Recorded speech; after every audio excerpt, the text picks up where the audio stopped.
Party പാർട്ടിയുടെ ഭാവി തീരുമാനിക്കാൻ യോഗം. അടുത്ത ബുധൻ, വ്യാഴം ദിവസങ്ങളിൽ മഹാരാഷ്ട്രയിൽ കോക്രോച്ച് ജനതാ പാർട്ടിയുടെ 2 ദിവസത്തെ യോഗം ചേരും. അതേസമയം ജന്തർ മന്തർ സമരത്തിലെ സാമ്പത്തിക ഇടപാടിൽ പാർട്ടി പാർട്ടി മൗനം പാലിക്കുകയാണ്. CJPയുടെ വക്താക്കളും വോളണ്ടിയർമാരും മഹാരാഷ്ട്രയിലെ യോഗത്തിൽ പങ്കെടുക്കും. രാജ്യമാകെ സഞ്ചരിച്ച് യുവാക്കളുടെ അഭിപ്രായം തേടും.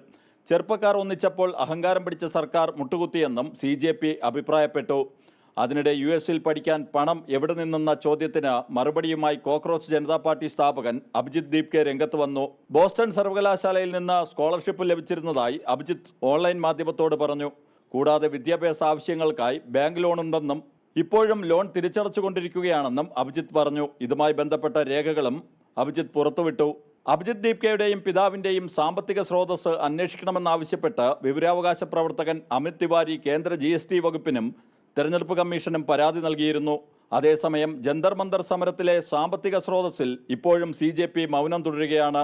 ജനം, ഡൽഹി.